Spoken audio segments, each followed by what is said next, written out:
Hello everyone. Today I have with me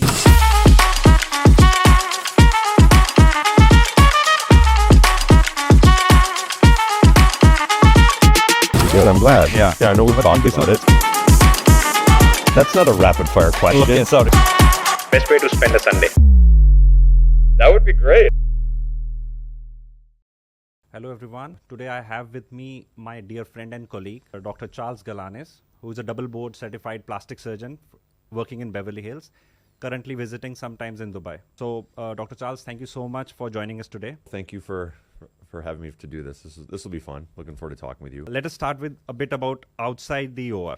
What's a typical day for you, like outside the OR for Dr. Charles? My typical day outside the OR has been something that's changed considerably over the past year. As you know, I have a baby girl at home, so She's adorable. now my days off tend to revolve around her, what we want to do with her as much as we can. Yeah. But her mother and I are very much engaged in adventure in our lives. It's always been a big part of our relationship, and it's been a big part of my life pretty much throughout my adulthood. So my days off are rarely spent doing nothing. And I've tried to get better at that. I should, because I think as I've gotten older, I've realized there's value in doing nothing. But so I'd say for right now, the answer to your question is mostly I'm trying to spend time with my daughter as much as we can. And that may mean doing activities together. It doesn't just sitting at home. Like, we'll go out and do things with her. Perfect. But I do like to, exercise is still a big part of my life. If I have a day off and have more time than some of the activities that are more extreme that I like to do, like skydiving or scuba diving or things like that, I will try to make time for. Okay. But I just try to fill the time, honestly. I don't like idle time. Okay. Oh, that's a good thing. Yeah. You're known for your exceptional attention to detail in the operating room. Outside of surgery, are there any artistic pursuits or passions that inspire you to help you unwind? Oh gosh, artistic pursuits. I used to enjoy sketching a lot. Okay. I would use graphite or pencil. Uh-huh. And it's probably because that's what I ended up doing. I always used to like to do bodies or sketch bodies. I don't do it as much anymore. I think if I'm having time to, you said unwind, is that what you said? Yeah. I mean, unwinding for me is not necessarily applying myself too much to the arts. I still do enjoy the arts. Okay. Like I'm someone who will enjoy going to an art museum or does enjoy film or things like that in terms of enjoying arts, but not necessarily engaging in them as much as I used to. Okay. But when I did, it was sketching. Sketching I love to do, and I used to like to write. Okay. This is kind of a tangent, but people, when I've been asked before if you weren't a doctor, what would you have Exactly. been? A million things come up in mind. In fact, I just talked about this on social media the other day. I was saying that I've never really spent too much time thinking about what other career would I embark upon. I knew it would have to be something that had the ability to be creative, did involve arts and science, involved people and connection, and where I could be my own boss. Okay. I mean, I think that it would have to embody those qualities. Okay. And as it relates to the arts, I thought being an author would be something that would be a great career. To be a successful author would be an amazing opportunity because you are your own boss, obviously. You're in the job of creating, which is the greatest form, which is really art at its core, is the practice of creating something. And you would be learning something constantly because you have to become an expert on the topic you write about, even if it's fiction. Yeah, you look at Hemingway living where he would write about, as an expatriate. So I always thought author would be an exciting thing. And I don't know, maybe someday I'll spend more time thinking about writing something. It's something you can do, but for me, if I'm going to do something, I really have to commit to it. It's not something I would do like, I'll just do some writing on the side. I don't think I'd be happy with what would come out. So you have written in the past? I just mean like recreationally. Like I'll write something that maybe I'm not sharing with other people, but I'll put pen to paper and think on things. Okay. Whether it's some sort of fiction or whether I'm writing journaling or something. I do like the power of words and the visual tales they can create. So it's truly an art form. I think whether it's poetry or prose or whatever, it can be truly an art form that I would enjoy. So yeah, I guess that's a long-winded answer to your question. Yeah, that is. But another thing, now coming to the other question that I had in mind. See, I come from a family of doctors. So my dad is a pediatrician. My mom is a gynecologist. So I took up because I saw doctors when I was growing up. So I know the life and everything. What made you choose medicine as your career option? Well, I'll give you a little insight here. I made the choice when I had no idea what I was doing. No one in my family is a doctor. Okay. My grandparents were Greek immigrants, and I think there's this old adage among certain families like, oh, you want to have a doctor or a lawyer in the family or this kind of nonsense. And when I was 18 years old, I applied to a program as a high schooler, which in the United States, I don't even think it's possible anymore, but I could apply to medical school when I was 18, even before college. And it was you had to meet certain criteria to be able to do this in certain tests. And I was a very good student, so I had great scores. Okay. And so I was 18, I got in. Okay. And so I got into medical school when I was 18. Now, what does an 18-year-old know about what they want to do for a living? I mean, maybe there's some that do. To say that I knew at 18 that I wanted to be a doctor is just nonsense. I didn't know that for sure. But I can tell you my experience with it as candidly as I remember telling my parents that I got in, and I saw how excited they were. So in that moment, I was like, okay, I guess this is what I'm going to do, which could have ended in disaster because to make a decision like that could have gone badly. Yeah, and having nobody in the family to guide you as well. And just doing it for approval or doing it because, oh, I guess this is what I'm supposed to do. Now, it worked out well. Call it providence. Call it some sort of a divine path, but also your hard work. I know medicine is not easy. Well, I think, look, it whether or not I realized it, it did bring a lot of things together for me that I do like we just talked about. Yeah. It did bring science. It did bring art and creativity. It's extremely intellectually stimulating. There's a massive human component to what we do. The connection component is extremely important to me. I couldn't, no disrespect to like a pathologist or radiologist where maybe they have a limitation in their human interaction or patient interaction. Yeah. Most of medicine we do, and I thrive on that. So I was fortunate that I landed, or I kind of maybe backed into a career that really matched up well with what I think I enjoyed and what my strengths were. Yeah. Thank God, because if it hadn't, I would have set myself on a course for just total disappointment. But so yeah, I had no insight. I didn't know what I was getting into. I really didn't. But I also was raised by hardworking parents who instilled hard work in me. Yeah. And I don't think quitting was never something that was part of my fabric growing up. Okay. So when it got harder, you just work harder. I know. It never seemed like, even if I doubted myself, it was like I'd probably stay in things a lot longer than I should have sometimes because I just won't quit, and it's just something that I feel like it's in the family. do. You see your parents, come and then you know that you should not quit. Yeah, and it was a great opportunity, and it worked out. So. Okay. And then how did you decide to become from a medical graduate to a surgeon and then a plastic surgeon? So I knew I was impatient. I knew I liked working with my hands.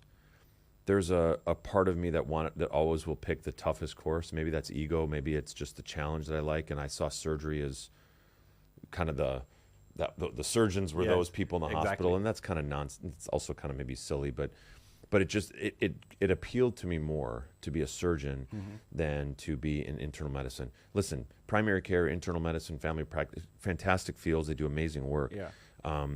A lot of it, though, it requires a degree of patience that maybe was not my strength. You see a test result, you administer medication, you wait for the result.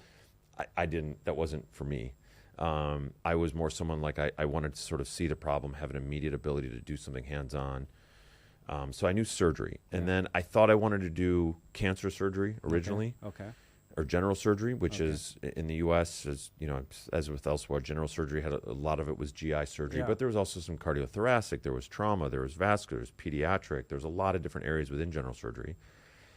And then halfway into my training in general surgery, I just started noticing plastics. And I started realizing I liked the art of putting things together more than I liked taking them out. Yeah.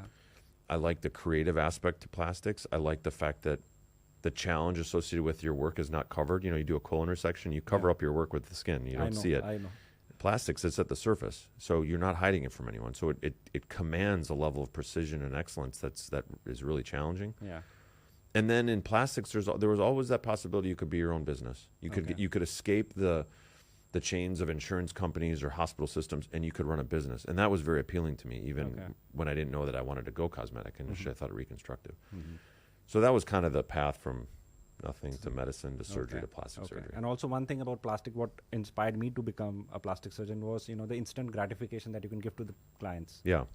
It's all instant. Yeah. And I think that in all surgery, I think there's a part of that. And there's different levels of fulfillment, you know. A cancer surgeon, it's quite fulfilling when they're able to remove a cancer and tell the family that. I mean, I was privy to those conversations, and I can't imagine something being more fulfilling than that for a provider, truthfully. True. That is also true. But yeah. Okay. So now let's talk about your life as a dad. I know you become a father a year ago. Congratulations. Gaia is so adorable. What's one thing that you've learned as a dad that has perhaps unexpectedly become useful in your role as a plastic surgeon? That it's not about me, that I'm not the most important person in the room. Okay. You know, I think, and not to say that I thought that before in surgery, but that's part of it. I think another part, and I've talked about this, most of my patients are moms. Mm-hmm. And as I've mentioned before, being privy or being part of witnessing a woman going through a pregnancy, giving birth, and what the toll that takes on the body psychologically, what mothers have to take on, it's insane. Yeah. And I think it's underappreciated. I think a child never really understands what their mother went through until they witness someone having a child themselves. True. And I feel much more connected to my patients because of that. I the majority of my patients being mothers, I could never fully understand what it's like to be a mother. Yeah. I'm not suggesting that. But just to appreciate so much more what they went through, what they're going through, probably what they're still going through now as a mother of young children, and making a decision to do something for themselves. I just feel more connected to them and more appreciative. More to them. Yeah, and I appreciate that much more the steps they're taking for themselves, including me in that. Yeah. Those are the things I think that have changed me most dramatically. And I could go on and on, but those are big So ones. you can be a part of their life, you can change. So you are the provider in that sense. So it gives you, I feel, a great sense of gratification in that. And perspective. I think some of the things that were important to you before, or that upset you before, suddenly are not that important and don't upset you. Yeah. We went through some very difficult things last year. Our house was robbed, as you know. Okay. And I remember, as devastating as that was for us and how upsetting as it was, because there was things that were lost that could never be replaced. Yeah. I remember the next day going into the living room and Guy was sitting there laughing and giggling. Mm-hmm. And what a juxtaposition to like the anger and the sadness over the violation of being robbed. And then you go and you see this beautiful little soul laughing and smiling, and you just realize it's just stuff. Yeah. It doesn't matter. Yeah. And I don't know that would have been as quickly. I would have had that reminded. I would have gotten that reminder as quickly without her being there. Yeah. But still, there is an emotional connect with the things. It's not about the monetary things. There are stuff, Of course. No, listen, and look, no one's going to feel sorry for a plastic surgeon who gets robbed, and I'm not asking for anyone's sympathy. Yeah. But, I lost my grandfather, who I'm named after. The only thing I had of his was a watch. Okay. And that's gone. Oh, that's so sad. It is just a thing. Does it mean I don't have a memory? Does it mean I have no connection to him? No, but it's sad. It would have been something I could have continued to pass on. I understand. And so on and so forth. Yeah. So, That yes, had there's more value for you. There's a loss, Yeah. but nothing that's not recoverable, So, Okay. Do you find that being a father has helped sharpen any skills you bring to patient consultations? I mean, not more than just what I mentioned earlier about the connection with patients. I think, and maybe having a better understanding of what's going on in their lives or what they're dealing with. And also, I think maybe it gives me a better sense of, when they're trying to recover at home and they have maybe a 1-year-old at home, I have a better idea of what that looks like. What exactly it looks like, rather than telling them not to do anything, just be at home. So right. telling I can say, I can maybe bring the perspective of, okay, I can imagine what my 1-year-old would want right now. How are you going to deal with that? So I think it helps a little bit just in terms of insight and understanding. I don't know, not necessarily in the operating room or anything like that. But also, one thing that I didn't realize before, like most of the patients especially, would come and they would ask, like, when can they lift their baby after the surgery? Yeah. So that is something even as simple as knowing how heavy a 1-year-old is. Yeah. I don't think I had a good idea of what that was until having a 1-year-old, or how much work it is and chasing them around. So it definitely gives me insights that way and understanding. Okay. So if you could perform just one type of surgery for the rest of your career, which would you choose and why? So I've shifted from the professional to the personal to professional. Well, no, I'll connect it. I mean, I still mommy makeover surgery, which is a very generic term, and I get that. But I think surgeries that I do with moms, I think would still be what I would do every time, and also because it's different every time. I'm kind of cheating because you're asking for one surgery, but as you know, mommy makeover could be any number of things. So I'm kind of cheating, but that's what I do because I love working with moms. The surgeries are remarkably transformative, and they represent some of the most gratifying cases in terms of when you watch kind of their transformation. So as you focus primarily on body contouring surgeries, I see you specialize in hybrid tummy tucks. So what is the difference between a standard tummy tuck, hybrid tummy tuck, and a mini tummy tuck? So traditionally, I'll sort it this way. Traditionally, people kind of fell into two camps. They would have either they were a liposuction candidate when they came in when they wanted to do something to their abdomen, or they got a full tummy tuck. And a full tummy tuck was a kind of a hip scar. You lift all the skin up, you give them a new belly button, you fix their muscle, you might do some liposuction at the same time. So it's a bigger operation, obviously. Now, what I was finding out was, in practice, I was finding a lot of people were kind of not totally a tummy tuck patient or not totally a lipo patient, or maybe they were, but there was a void where I felt there was another option that might serve them. Yeah. And, the hybrid tuck is a derivative of the old umbilical flow tummy tuck. It's similar, whereby you don't make an incision in the belly button, like what you do with a normal tummy tuck. You do make the lower incision. You do lift the skin up. You do repair the muscle. The difference is with a hybrid, you maintain control of the belly button. You don't let it ride down too much. So I'll lower it a little bit, but not much, because I resecure it where I want it. Yeah. And then you utilize technologies that we didn't have 10, 20 years ago that are designed to tighten skin in the upper abdomen. So you have the incision, which is pulling the lower part. You have a technology to tighten the upper part. And you do liposuction at the same time. So that's a hybrid. So you're still repairing muscle like a full tummy tuck, but you're not giving the new belly button, so it's kind of not a full tummy tuck. And what I found is, look, it's not everyone's a candidate. It's only a particular population of patients. But I've captured a lot of patients away from the tummy tuck crowd and a lot away from the liposuction crowd. Like you and I did a case yesterday. Yesterday. Perfect example. Exactly. She was someone who had muscle separation, a little bit of stubborn fat, not too much loose skin. Exactly. If I had just done liposuction, I wouldn't have fixed her muscle. If I had done a full tummy tuck, she would have had more scarring than what she needed, a new belly button, which sometimes, no matter how good of a surgeon you are, can turn out in a way you don't want. Exactly. So she was the perfect person, and that was a person 5-10 years ago we didn't really have a good option for. And so I saw a need there. It's still something in evolution, and I'm not the only one doing it now. Thankfully, I'm glad there's other people who are doing it. And I think as time goes on, we'll further and further refine the technique at who's a good candidate and how we can optimize those results. Yeah. And also, the advantage of a hybrid tuck is nobody comes to know that you have done a tummy tuck. Right. When you're in a two-piece, nobody can make out. Yeah, it's address the skin. Extremely natural results. Yeah. And I think whether it's an overall trend in plastic surgery, which I think it is, or it's also because this is the kind of work I do that I attract those kinds of patients. More patients are looking for the natural-looking result. And what does natural-looking mean? Natural-looking just means you can't tell they had surgery. That's what natural-looking results means. It means it's the way you might have been born that way, or people wouldn't be sure. And a hybrid tuck gives you that. It certainly does. It doesn't have the really visible stigmata of surgery that tummy tucks can. Not always. A good tummy tuck will do the same thing. Exactly. But it's you're more likely to have a natural result with a hybrid even. And also one thing worth noting is the scarring with the hybrid tuck is better as compared to a tummy tuck. Yes, because the incisions aren't under as much tension. So they tend to heal very, very well. They're generally shorter than what a tummy tuck scar is, but depending on how much skin there is, they can still be somewhat long, but they heal very, very well. They heal to be very fine lines. Perfect. Okay, so here's a fun one. What's the most unusual request that you have received from a patient? I mean, I've had patients requesting filler in their genitalia, which I always thought was pretty aggressive, and I politely declined. But that's what comes to mind right away. Okay. Yeah. And if you had one superpower in the OR, what would it be and why? It has to be in the operating room? Yeah. Okay, so we'll take it 2 times. One in the OR and one in general. If I could have any superpower, I've always had a fascination with flying. Maybe that has to do with some of the skydiving things. I mean, I think flying would be hell of a superpower. Okay. I think I always thought reading minds would be, but I would go crazy if I could read minds. I think I would lose my mind myself. As far as in the operating room, if I could have superpower, it would be good Lord, I don't even know. Never thought about that in the operating room.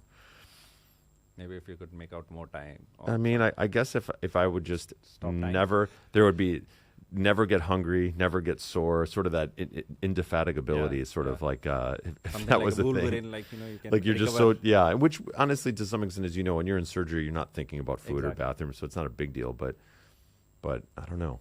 I'd have to think on that one. Let me take a pass on that one. I'll think about it. Okay. So, is there a patient who has left a lasting impression on you in a way, in a very unexpected way? There's always one I go to. There's one that I think about a lot, and I reference a lot because it was a learning experience for me, and it also affirmed something that I believed. So there was a mother, and I tell patients about the story all the time. There was a mother I took care of. I did it for a mommy makeover surgery, and she lived in Hawaii, which, as you know, Hawaii is very people are on the water, and it's very focused around nature. Yeah. And her family was Polynesian, so her daughter's events were all in the water. Okay. And when my patient was maybe 7 or 8 months post-op, she was at one of her things, and the daughter came running up to her and grabbed her leg and said, "Mommy, you come to all my events now." Okay. And she got emotional when she was telling me this, and I was kind of like, it caught me off guard. I wasn't expecting it. Okay. And the reason it was so impactful is that a lot of women I see, a lot of moms I see, I know they worry about doing these surgeries, and they see it as this selfish thing they're doing when they've been they're mothers, and they've been selfless, and they've just been constantly giving, and now they're at this point where they're trying to do something for themselves. Yeah. And they think about, oh my gosh, I'm putting myself at risk for what? Vanity. And they have these thoughts of guilt. And I thought, you know what? Here's a woman who did something for herself, felt better, and was more present for the ones she cared about. Exactly. So how was that really selfish? Not really, because in the end, her children benefited from it. The people that she loved most benefited from it. Exactly. So I thought it was a very powerful example for me of showing how actually plastic surgery can be seen as a form of self-love. Yeah. And it can impact the way we live our lives, how we engage in our lives, and the people around us benefit from that. If you're not living your fullest life because there's something about something you see in the mirror that's just holding you back, then what a amazing gift to yourself to be able to eliminate that or reduce that in a way that you are living fully and there for your kids or your partners and whatever. So I won't ever forget that. It was because I knew I always believed that, but that was one of the best examples. And there's one other one I would tell you. Yeah.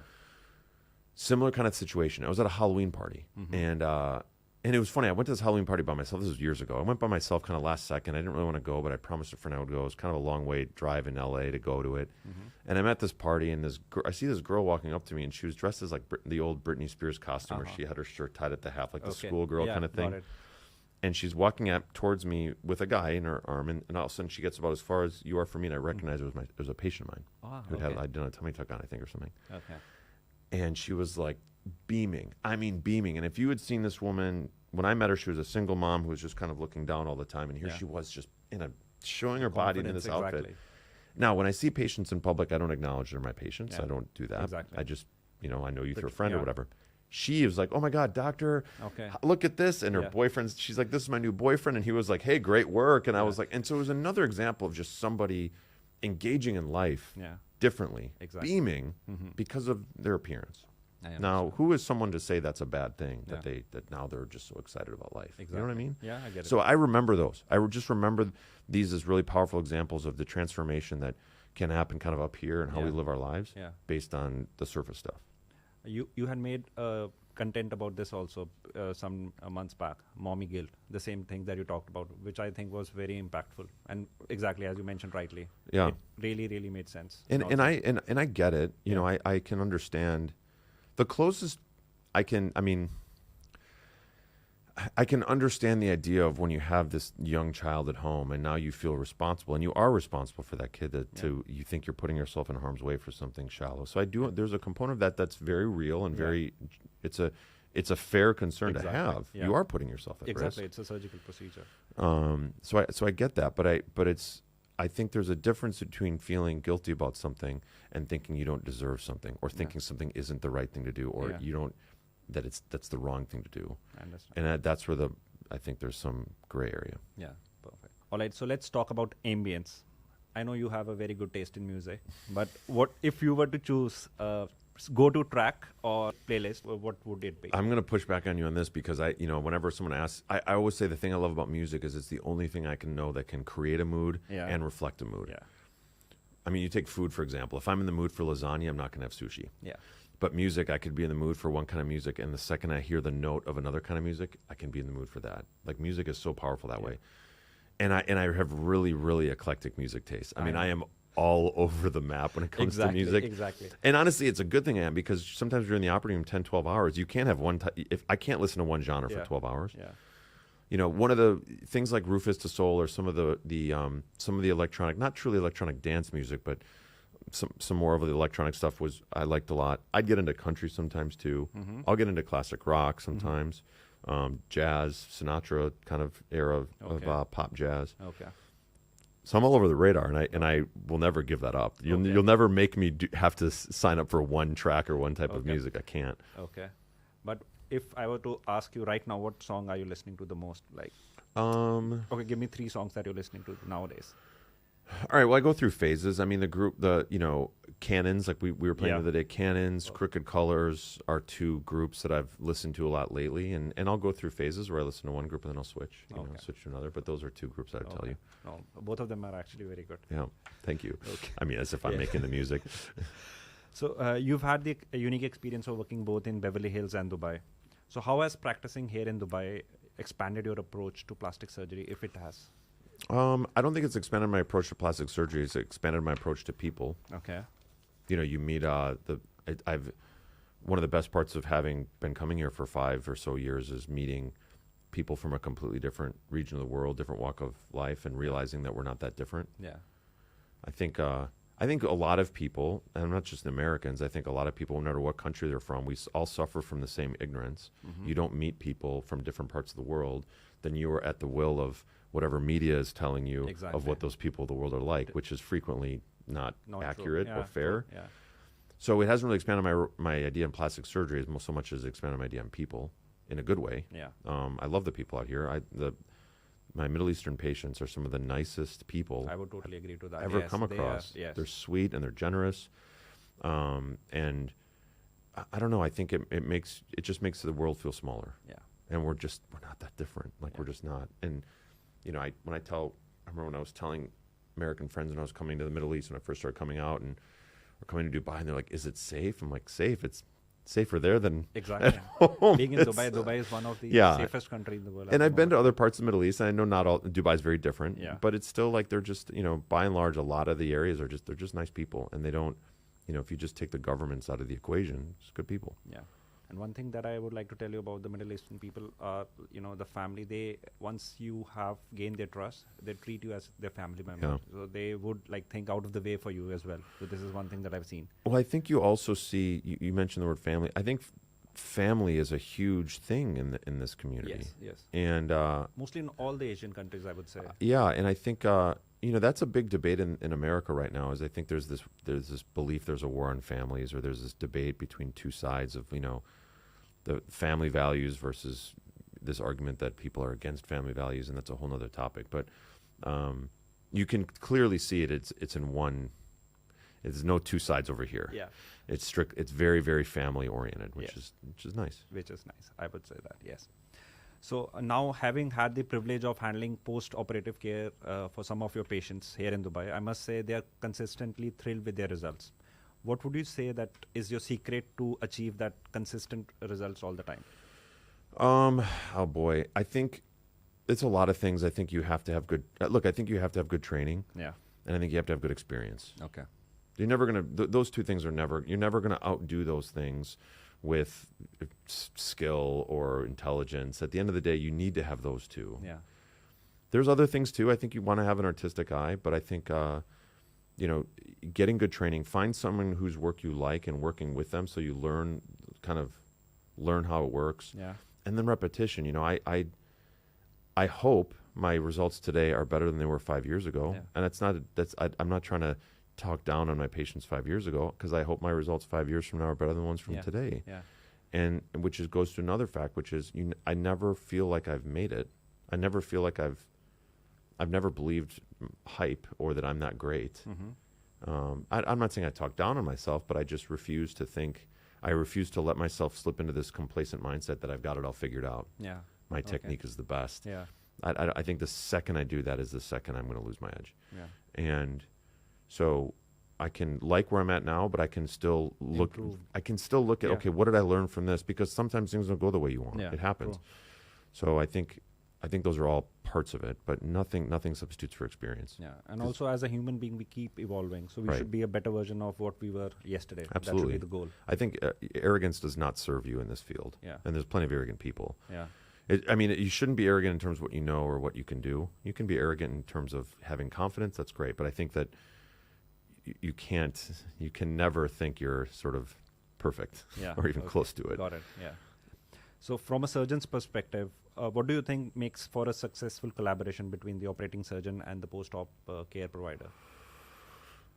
Define post-op care provider. What do you mean It by could that? be like right from the surgeons to the nurses, the post-operative team. I think that you have to be hands-on Yeah. to an extent. You have to establish a relationship with who's taking care of your patients. Yeah. And they have to, and you have to explain to them certain things, and you also need to get feedback from patients. Yeah. So you may think you've communicated things, or you may think, oh, this is, but then talk to your patients. Ask them what their experience was. Yeah. Because you're going to get valuable feedback that way. You may Exactly. think you've given all the instructions Exactly. or you're doing Yeah. everything right, and then you find out, wait, they did what, or this Yeah. person did what. Yeah. And at the end of the day, it falls on the surgeon to rectify that. So I think communicating with the patients is important, but also communicating with your staff, being hands-on with the staff, making sure everyone has a very clear understanding of things. Okay.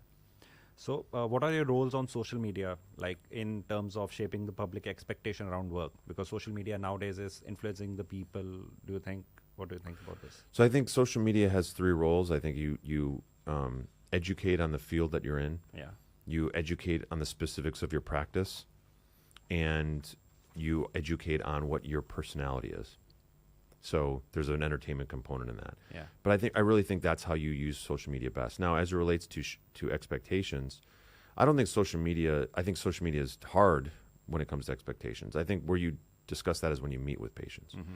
So I can't control what they're going to see on social media and what they're going to generate for themselves as an expectation. However, when I talk to them, I make sure I understand what that is. Yeah. I have them show me a picture of what they expect or what they want from a result. Exactly. And if they show me something that's just beyond the scope of what can be done, I tell them, I say, listen, this gives me an idea of where you want to head. I don't think we can get you all the way there, but I think I can move the needle pretty close or whatnot. So the discussion of expectations is one of the most important conversations a plastic surgeon has to have with patients. Okay. And it can be a difficult one, but I think there's a way to do it with compassion. It doesn't have to be one of shaming the patient or saying, oh, you're crazy. You can't do this. I think it could be something more along the lines of, I have to work within the confines of what your anatomy allows me to. I can't alter certain aspects of your anatomy. We all wish we could in some ways. All of us are. There's certain things about my anatomy I wish I could change, but we can't do that. So listen, these are the limitations I have. Mm-hmm. These are the things I know I can make a lot of movement on. These are the things I can't. So having a candid discussion with patients on that's important. Okay. One piece of advice that you would like to give to a younger self, say if you could travel back in time, say about 10, 15 years back. I was not an honest person to myself and to other people for a long time in my life. Okay.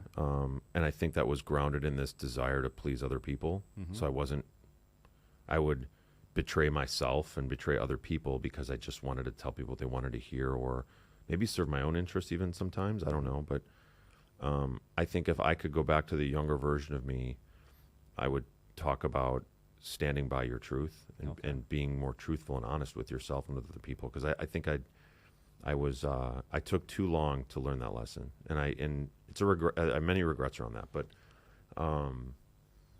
and I think I got so caught up in my career and kind of building my career that there was an aspect of my life that I just didn't address. Mm-hmm. And I really think it was just founded in this unquenchable need to please others from a very young age, and that my happiness or my validation was based on my accomplishments. I had to achieve or accomplish or whatever, and that's where that's what fed my sense of self-worth. Mm-hmm. Not to get on like a psychology couch here, but I think that led me down some pathways of not being my best self. That I'm not, a version of myself I can't say I was proud of, but I learned. Mm-hmm. There were lessons, and I went through a school of hard knocks with those lessons. And I'm better for it. So I can't say I regret it, because I needed to do. I guess I needed to go through that a little bit to realize. What happens in life is meant to be. You always learn from something. Those things made you a better person now. Well, I think that I always said that, look, either things happen for a reason or we find reason in the things that happen. It's one or the other. Yeah. And so I don't know that even if things don't happen for a reason, whatever happens, you better find a lesson in it or find reason. And I think that's what I had to do, certainly. But that's probably the thing I would impart upon the younger version of myself. There's other things, but that's the one that sticks out. Thank you. Yeah. So I got to know about Stoic philosophy through you. So how do you think Stoicism has changed your perspective towards life? It's been very impactful for me, and I think I talk about it with friends all the time. I was on this sort of retreat with a bunch of friends of mine, and I talked about Stoicism, and some of them were probably like, probably laughed at me about it, but Stoic philosophy has been around for thousands of years. Yeah. Originating in Greece and then spread into the Roman Empire, and then it kind of died away for a while, and it's kind of experienced this resurgence. But and I think there's a misconception. People think of Stoicism, they equate that to being stoic or emotionless, and that's not what it is. Yeah. That's an adjective. It's not what the philosophy is about. Mm-hmm. The simplest thing I would tell people about Stoicism is one of the main things it preaches is that, first of all, a real focus on differentiation between what you can control and what you can't. Exactly. And not letting the things that you can't control impact you as much as they do. Exactly. And the fact is they do impact us, every one of us, every day, way too much. It does also, talk about certain virtues to live by and aspire to, and certain, disciplines and whatnot, that kind of, it's just a roadmap of how to live a good life. Exactly. And I think it's really powerful at a way of looking at stressful events and dealing with stressful events. It's not about being emotionless. Mm-hmm. Emotion is fine. It's what you do with that emotion that it's talking about. So something can happen. You can have an emotion. You should. Yeah. It's about what happens after that. Do you dwell on it? How do you act on that emotion? And that's where it's been impactful for me. And especially because I had a tough year this past year. Like we talked about the house robbery and a whole lot of other things. And there were a lot of times when I went through a health scare and all these things. And I definitely leaned into this notion of what can I control, what can I, and it helped. Yeah. So I think it's a valuable philosophy. I think anyone can benefit from it. Even, yes, I would agree fully to that because, since I got to know about it and even I read about it, I never thought about these things like considering breaking it down, what can I control and what I can't control. And once you know like what are the things that you can control, you should think on those rather than the other things, because mind can go haywire. It can take you to the other way, and you'll always think about the most negative outcome always. And it's it's a derivative of there's a big mindfulness movement or living in the present. It's very much rooted in that too, in the sense of thinking about the past or the future. The future is anxiety. Living in the past is regret. Neither of them are. They're both imaginary worlds. Exactly. They're not even real. But we all spend so much time in them every day. Everybody does. And and listen, I try to practice this, but I'm not perfect. I have the same struggles as anybody else. But I think it has helped me be more resilient to those things. Mm-hmm. And it's something more and more practice as it becomes more and more natural. I understand. I'm more and more unfazed, I guess. Yeah.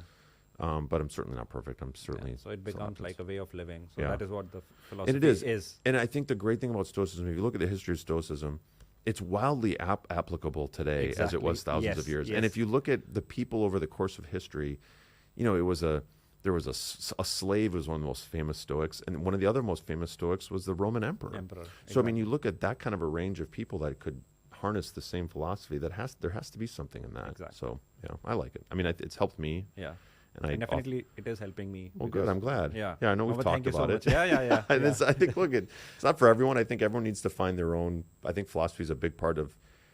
I think everyone would find value in finding some philosophy that they can identify with, and that was it for me. And I encourage other people to do it. If it's for them, great. If not, it's okay too. It's okay too. Yeah. Okay. So now here's one to wrap up things on a lighter note. If there was a movie about your life, who would you want to play you? Oh my God! Who would I want to play me in a movie? God, man, that's a weird one. Because then I think about, well, who do I look like versus who would capture my emotion well? I don't even know. Do you have you know me? Do you have some people you think about? Yeah, I feel you wrote the question, so you have to have some people. I don't know the actor's name, but who plays Harvey Specter? Oh yeah, in Suits.